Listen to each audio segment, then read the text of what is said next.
दोस्तों, इस वक्त दिल्ली की धरती पर हुआ हमला राजधानी के केंद्र लाल किले के ऐतिहासिक प्रांगण के पास हुआ यह भीषण विस्फोट केवल एक आपराधिक कृत्य नहीं है। यह भारत की संप्रभुता के सीने पर किया गया एक सीधा कायराना वार है। एक ऐसा प्रहार जिसने देश के दिल को लहूलुहान कर दिया है। और अब पूरा राष्ट्र एक सवाल पूछ रहा है, क्या ऑपरेशन सिंदूर से भी बड़ा प्रतिशोध लेगा भारत? हाँ, भारत का सब्र अब टूट चुका है और इसी टूटे हुए सब्र की गूंज सरहद पार रावलपिंडी और इस्लामाबाद के सत्ता के गलियारों तक पहुंच चुकी है, जहां शहबाज शरीफ के चेहरे पर खौफ की स्याही पसर गई है और पाक सेना के जनरलों की रातों की नींद हराम हो चुकी है। उन्हें यह अच्छी तरह पता है कि भारत की प्रतिक्रिया इस बार 2025 के सामरिक मानदंडों के अनुसार होगी।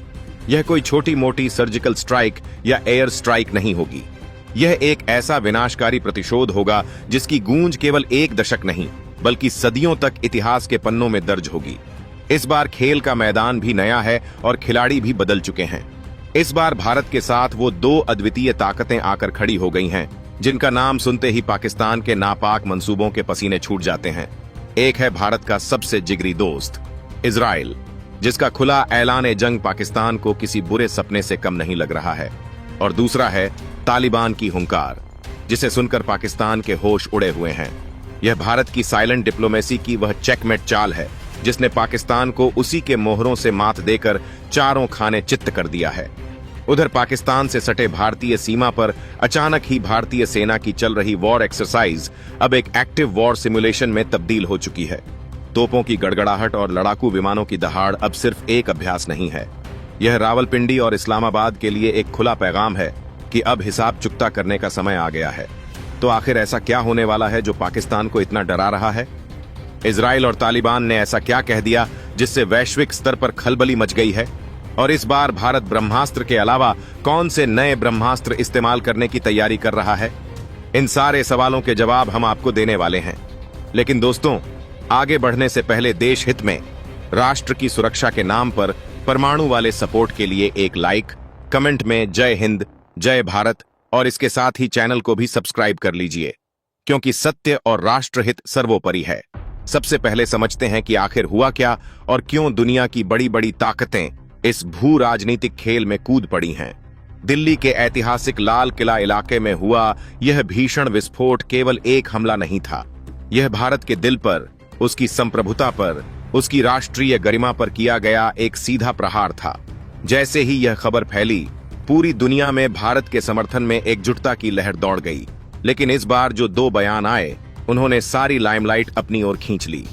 पहला बयान आया भारत के सबसे जिगरी दोस्त इजराइल की तरफ से। इजरायली विदेश मंत्री गिदोन सार ने न केवल इस हमले की कड़ी निंदा की, बल्कि ऐसे शब्दों का इस्तेमाल किया जो किसी ऐलान जंग से कम नहीं थे। उन्होंने साफ साफ लिखा कि इजराइल इस लड़ाई में भारत के साथ खड़ा है। यह सिर्फ कोरी बयानबाजी नहीं थी। याद कीजिए, ऑपरेशन सिंदूर जब इजराइल ने भारत का खुलकर साथ दिया था। आज एक बार फिर इजराइल ने यह स्पष्ट संदेश दे दिया है कि भारत के दुश्मन इजराइल के भी दुश्मन हैं। इजराइल का यह खुला और सामरिक समर्थन पाकिस्तान के लिए किसी बुरे सपने से कम नहीं है, क्योंकि इस्लामाबाद को पता है कि इजरायली खुफिया एजेंसी मोसाद और इजरायली हथियारों का मतलब है काम तमाम। लेकिन असली भूचाल तो तब आया जब दूसरा बयान अफगानिस्तान से आया। अफगानिस्तान की तालिबान हुकूमत ने इस विस्फोट की कड़ी निंदा की। यह वही तालिबान है जिसे पाकिस्तान ने पाला पोसा, जिसे अपनी सामरिक गहराई मानता था। लेकिन आज वही तालिबान पाकिस्तान के खिलाफ भारत के साथ खड़ा दिख रहा है। तालिबान का यह कड़ा बयान पाकिस्तान के मुंह पर वो करारा तमाचा है जिसकी आवाज पूरी दुनिया ने सुनी है। यह भारत की उस साइलेंट डिप्लोमेसी की जीत है जिसने पाकिस्तान को उसी के मोहरों से मात दे दी है। आज पाकिस्तान दुनिया में राजनयिक तौर पर बिल्कुल अकेला खड़ा है। हालात यह हैं कि चीन, जो पाकिस्तान का ऑल वेदर फ्रेंड बनने का नाटक करता है, उसने भी एक बेहद ठंडा और नपातुला बयान दिया। चीनी विदेश मंत्रालय ने कहा कि हम स्तब्ध हैं। यह स्तब्ध होना उनकी हैरानी नहीं बल्कि उनका डर दिखाता है। चीन को भी यह बात स्पष्ट हो चुकी है कि भारत अब चुप बैठने वाला नहीं है और अगर जंग छिड़ती है तो भारत की बढ़ती ताकत को रोकना नामुमकिन होगा। यहाँ तक कि मालदीव के राष्ट्रपति मोइजू, जो कल तक भारत विरोधी बातें कर रहे थे, उन्हें भी मजबूरी में संवेदना जतानी पड़ी। यह है नए भारत की ताकत का जलवा कि दुश्मन हो या दोस्त, आज हर कोई भारत की शक्ति के आगे सिर झुकाने को मजबूर है। लेकिन आखिर पाकिस्तान में इतनी खलबली क्यों मची है? क्यों शहबाज शरीफ से लेकर रावलपिंडी में बैठे जनरल तक सब के सब खौफ में जी रहे हैं? इसका जवाब दिया है खुद पाकिस्तान की ही एक बेबाक पत्रकार आरजू काजमी ने। आरजू काजमी ने जो कहा है वह पाकिस्तान के डर का इनसाइड डॉक्यूमेंट है। उन्होंने साफ कहा है कि दिल्ली धमाकों के बाद पाकिस्तान सरकार बुरी तरह डरी हुई है। उन्हें डर है कि भारत इस बार उन्हें कटघरे में खड़ा नहीं करेगा बल्कि सीधे सीधे सजा देगा, और इस डर की सबसे बड़ी वजह है पाकिस्तान की अपनी हरकतें। पूरी दुनिया ने दिल्ली में हुए इस जघन्य कृत्य पर अफसोस जताया, लेकिन एक मुल्क था जो चुप बैठा रहा और वह था पाकिस्तान। शहबाज शरीफ की सरकार ने संवेदना का एक शब्द तक नहीं कहा। यह चुप्पी ही उनका सबसे बड़ा इकरारनामा है। आरजू काजमी ने सही सवाल उठाया कि जब आप अफसोस तक नहीं जता सकते तो फिर शक की सुई आपकी तरफ क्यों न जाए। यह खौफ इसलिए भी है क्योंकि पाकिस्तान जानता है कि इस बार भारत के हाथ में ठोस सबूत हैं। भारत की जांच एजेंसियां जिस तेजी से काम कर रही हैं, उसकी सुई सीधे पाकिस्तान की तरफ इशारा कर रही है। इस बार Bharat full and final settlement के मूड में है। पाकिस्तान की आर्थिक हालत पहले ही खस्ता है। वह दिवालिया होने की कगार पर है। उनकी फौज अफगान बॉर्डर पर तालिबान से उलझी हुई है। ऐसे में अगर भारत ने पश्चिमी बॉर्डर पर मोर्चा खोल दिया तो पाकिस्तान के पास घुटने टेकने के अलावा कोई और रास्ता नहीं बचेगा। यह डर ही है कि पाकिस्तानी हुक्मरान अब बचने के रास्ते तलाश रहे हैं, लेकिन भारत ने इस बार सारे रास्ते बंद कर दिए हैं। तो क्या भारत सिर्फ डिप्लोमेटिक बयानों से पाकिस्तान को डरा रहा है, या फिर जमीन पर भी कोई बड़ी तैयारी चल रही है? तो इसका जवाब है, तैयारी इतनी खामोशी से और इतनी भीषण हो रही है कि जब उसका अंजाम सामने आएगा तो दुनिया देखती रह जाएगी। खबर यह है कि दिल्ली में हुए हमले के फौरन बाद पाकिस्तान से सटे बॉर्डर पर चल रही भारतीय सेना की वॉर एक्सरसाइज का लेवल ही बदल गया है। यह जो रूटीन अभ्यास था वो अब एक एक्टिव वॉर सिमुलेशन में तब्दील हो चुका है। इसका मतलब यह है कि सेना अब सिर्फ अभ्यास नहीं कर रही, वो जंग के लिए पूरी तरह तैयार खड़ी है। तोपें और टैंक बॉर्डर की तरफ तेजी से मूव कर चुके हैं और लड़ाकू विमानों ने फॉरवर्ड एयरबेस पर अपनी घातक पोजीशन ले ली है। यह भारत की नई वॉर डॉक्ट्रिन का हिस्सा है जिसे इंटीग्रेटेड बैटल ग्रुप्स कहा जाता है। यह सेना के वो छोटे, फुर्तीले और बेहद घातक दस्ते हैं जो पलक झपकते ही दुश्मन की सीमा में घुसकर तबाही मचा सकते हैं। यह तैयारी यह बता रही है कि इस बार भारत का जवाब ऑपरेशन सिंदूर या बालाकोट से भी 10 गुना ज्यादा भयानक होने वाला है। पिछली बार सिर्फ स्ट्राइक हुई थी। इस बार हो सकता है कि भारत जमीन के उस हिस्से पर ही कब्जा कर ले जहां से यह नापाक हरकतें की जाती हैं। भारत सरकार की जो साइलेंट मोड में हाई लेवल मीटिंग्स चल रही हैं, चाहे वह एनएसए हो, सीडीएस हो या प्रधानमंत्री खुद, उन सब में सिर्फ एक ही एजेंडा है। विकल्प क्या हैं? और इस बार विकल्पों के लिस्ट में बातचीत या रणनीतिक संयम जैसे शब्द हैं ही नहीं। इस बार लिस्ट की शुरुआत ही बड़े पैमाने पर प्रतिशोध से हो रही है। भारत ने दुनिया को साफ संदेश दे दिया है कि हम अपनी जमीन पर यह खेल और बर्दाश्त नहीं करेंगे। यह 2025 का भारत है जो पहले वार करता नहीं लेकिन दूसरा वार करने का मौका देता नहीं। यह जो सरहद पर तोपों की गड़गड़ाहट है, यह पाकिस्तान के लिए खतरे का वो अलार्म है जिसे वह अब बंद नहीं कर सकता। लेकिन सबसे बड़ा सवाल यह है कि अगर जंग होती है तो भारत इस बार किन हथियारों से पाकिस्तान की कमर तोड़ेगा? ब्रह्मोस मिसाइल तो है ही, जो दुनिया की सबसे तेज सुपरसोनिक क्रूज मिसाइल है और पाकिस्तान का एयर डिफेंस सिस्टम उसे रोक नहीं सकता। लेकिन ब्रह्मोस के साथ ही इस बार खेल में एंट्री होगी भारत के हाइपरसोनिक हथियारों की। वो हथियार जो आवाज की रफ्तार से 5 या 10 गुना तेज चलते हैं, जिन्हें दुनिया का कोई रडार पकड़ नहीं सकता और कोई मिसाइल डिफेंस सिस्टम रोक नहीं सकता। भारत का HGV यानी हाइपरसोनिक ग्लाइड व्हीकल का प्रोग्राम अब पूरी तरह ऑपरेशनल है और हो सकता है कि इसका पहला असली शिकार पाकिस्तान ही बने। इसके अलावा भारत के पास प्रलय जैसी बैलिस्टिक मिसाइलें हैं जो चंद मिनटों में पाकिस्तान के बड़े बड़े शहरों और फौजी अड्डों को मिट्टी में मिला सकती हैं। लेकिन इस बार का सबसे बड़ा एक्स फैक्टर है इजराइल का साथ। इजराइल ने जो कहा है कि हम भारत के साथ खड़े हैं, उसका असली मतलब अब समझिए। इजराइल भारत को सिर्फ संवेदनाएं नहीं बल्कि वो घातक हथियार दे सकता है जो जंग का पासा पलट देंगे। सबसे पहले हैं स्पाइस बॉम्ब्स। यह वही बम है जो बालाकोट में इस्तेमाल हुए थे, लेकिन अब इजराइल के पास इनकी नेक्स्ट जनरेशन आ चुकी है जो और भी ज्यादा सटीक और घातक हैं। दूसरा है रैम्पेज मिसाइल। यह हवा से जमीन पर मार करने वाली सुपरसोनिक मिसाइल है जिसे भारतीय फाइटर जेट सुखोई से दागा जा सकता है। यह मिसाइलें पाकिस्तान के S-300 या S-400 जैसे एयर डिफेंस सिस्टम को चकमा देकर उनके कमांड सेंटर्स को तबाह कर सकती हैं। और तीसरा और सबसे अहम, इजराइल भारत को आयरन डोम या डेविड स्लिंग जैसे एयर डिफेंस सिस्टम का कवर दे सकता है। यानी भारत बेफिक्र होकर पाकिस्तान पर हमला करे और अगर पाकिस्तान पलटकर कोई मिसाइल दागता है तो इजरायली डिफेंस सिस्टम उसे हवा में ही नष्ट कर देगा। यह वो कॉम्बो है, यह वो चक्रव्यूह है जिसे भेदने का दम न तो पाकिस्तान में है और न ही उसके आका चीन में है। यह नए भारत की वो हुंकार है जिसे पूरी दुनिया सुन रही है। आपको क्या लगता है, भारत को पाकिस्तान को किस तरह से जवाब देना चाहिए? कमेंट में लिखकर बताइएगा। अगले वीडियो में हम खुलासा करेंगे कि भारत के वो कौन से टॉप 5 सीक्रेट वेपन हैं जिनका नाम सुनते ही पाकिस्तान में भगदड़ मच जाएगी और कैसे इजराइल का मोसाद इस ऑपरेशन में भारतीय एजेंसियों की पर्दे के पीछे से मदद कर रहा है। रावलपिंडी में खौफ का यह माहौल सिर्फ राजनयिक और सामरिक स्तर तक सीमित नहीं है, बल्कि अब यह पाकिस्तान के जनरल हेडक्वार्टर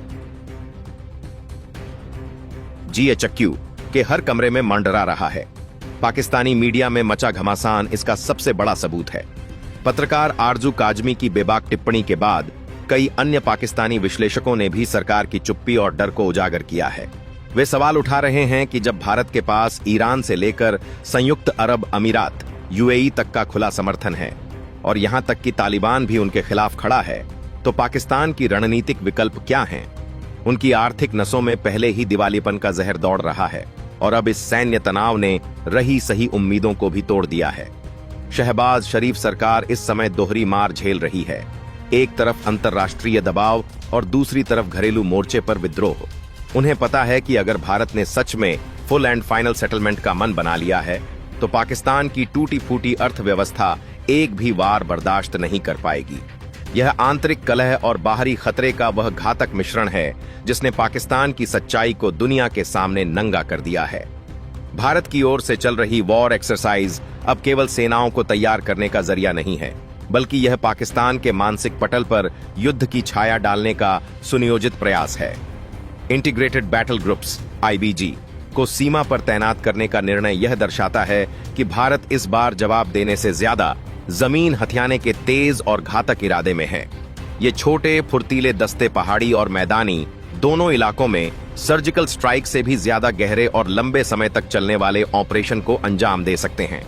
खबर है कि पश्चिमी कमान और उत्तरी कमान के फॉरवर्ड पोस्ट्स पर राशन और गोला बारूद की खेप अचानक कई गुना बढ़ा दी गई है, जो दीर्घकालिक और तीव्र गति के युद्ध की तैयारी का स्पष्ट संकेत है। लड़ाकू विमान, जिनमें राफेल और सुखोई जैसे लड़ाके शामिल हैं, ने अज्ञात गंतव्यों के लिए उड़ानें बढ़ा दी हैं और गुप्त हवाई बेस पर उनकी तैनाती की खबरें भी आ रही हैं। भारत ने अपनी इस तैयारी से यह स्पष्ट कर दिया है कि इस बार जवाब समय से नहीं बल्कि परिणाम से तय होगा। इस पूरे घटनाक्रम में चीन का स्तब्ध होना एक गहरा राजनीतिक संकेत है। ड्रैगन को भी भारत की नई ताकत से डर लग रहा है।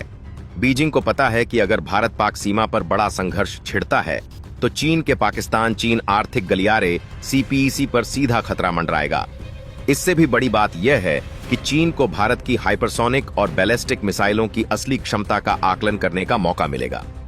भारत ने जानबूझकर ऐसा रणनीतिक माहौल तैयार किया है जहां चीन को सीधे हस्तक्षेप करने से पहले 1000 बार सोचना पड़ेगा, क्योंकि इजराइल जैसे घातक सहयोगियों की मौजूदगी और तालिबान का अप्रत्याशित रुख किसी भी चीनी हस्तक्षेप को अत्यधिक जटिल बना देगा।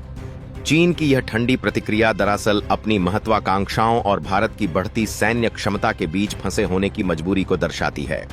ड्रैगन अब पाकिस्तान का ऑल वेदर फ्रेंड नहीं बल्कि अनिश्चित मौसम का भागीदार बनकर रह गया है। भारत का नया ब्रह्मास्त्र अब एक्टिवेट होने की कगार पर है और यह सिर्फ मिसाइलों तक सीमित नहीं है। खुफिया सूत्रों से आ रही जानकारी के अनुसार इजराइल से जो गुप्त मदद आ रही है वह अत्याधुनिक साइबर युद्ध तकनीक और टारगेटिंग इंटेलिजेंस से जुड़ी है। मोसाद इस ऑपरेशन में भारतीय खुफिया एजेंसियों के साथ पर्दे के पीछे से काम कर रहा है। भारत का नया ब्रह्मास्त्र अब एक्टिवेट होने की कगार पर है और यह सिर्फ मिसाइलों तक सीमित नहीं है। खुफिया सूत्रों से आ रही जानकारी के अनुसार इजराइल से जो गुप्त और टारगेटिंग इंटेलिजेंस से जुड़ी है। मोसाद इस ऑपरेशन में भारतीय खुफिया एजेंसियों के साथ पर्दे के पीछे से काम कर रहा है, जिसका मुख्य उद्देश्य पाकिस्तान के कमांड एंड कंट्रोल सिस्टम को अंदर से ध्वस्त करना है। साइबर मोर्चे पर भारत पाकिस्तान के वित्तीय नेटवर्क, संचार लाइनों और सरकारी डेटाबेस पर घातक हमले करने की तैयारी में है, जिससे युद्ध शुरू होने से पहले ही पाकिस्तान घुटनों पर आ जाए। इसके साथ ही इजराइल भारत को ऐसे ड्रोन और मानव रहित हवाई वाहन यूएवी भी प्रदान कर सकता है जो पाकिस्तान के अंदरूनी इलाकों में गहरी निगरानी और सटीक स्ट्राइक करने में सक्षम हों। यह तकनीकी श्रेष्ठता इस बार के प्रतिशोध का सबसे बड़ा हथियार होगी, जो पाकिस्तान को जवाब देने का मौका ही नहीं देगी। यह तनाव और युद्ध की तपश अब केवल रावलपिंडी तक सीमित नहीं है, यह पूरे दक्षिण एशिया की फिजाओं को सख्त बना चुकी है। भारत ने अपने सभी सैनिकों और नागरिकों के लिए हाई अलर्ट जारी कर दिया है, जिससे यह स्पष्ट होता है कि देश किसी भी स्थिति से निपटने के लिए तैयार है।